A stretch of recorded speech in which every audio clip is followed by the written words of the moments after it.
Hindi rin namin pinalampas nga mga mare, napuntahan nga yung mga makalumang ngunit napakaganda nga mga simbahan dito sa Iloilo. Ang una nga naming napuntahan mga mare ay hetong ang Moller Church. Napakaganda niya nga talaga mga mare, kahit lumang-luma na nga ito mga mare. Nakabakas pa rin nga yung kagandahan nga nitong simbahan. At syempre nandito na rin naman nga tayo mga mare, hindi nga natin papalagpasin na makapagdasal man lang nga dito. Nung pumunta nga kasi kami dito mga mare ay nitong ang Martes. Kaya naman wala nga misa mga mare at pare. Kaya naman minabuti na lang namin na makapagdasal naman lang dito at magpasalamat nga dahil ligtas nga kaming nakarating dito nga sa probinsya ng Iloilo.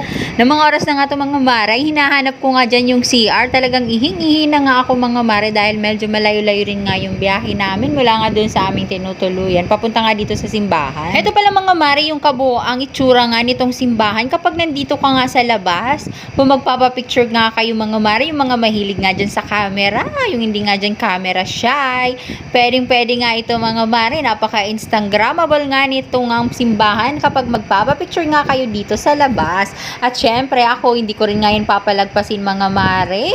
Nakapapicture na nga rin ako dyan kay kuya na tour guide namin. May 360 pa nga ako dyan mga mare kung nalalaman kahit sobrang init. Kaya naman itong morenang irigenya nyo, morenang itim na naman. Naglalakad na rin nga pala ako dyan mga mare patungo nga doon sa may CR. Kasi nga yung CR mga mare nandun pa nga po pala sa likod na tong simbahan. Andyan nga sa likod ko mga mare sina Ate Cheet at saka si Ate Dina. Daanan din pala namin mga mare, hetong ang UP Visayas. Ito nga po pala yung campus nila. Ito pala yung last na simbahan mga mare na pinuntahan namin. Ito nga yung Haro Church.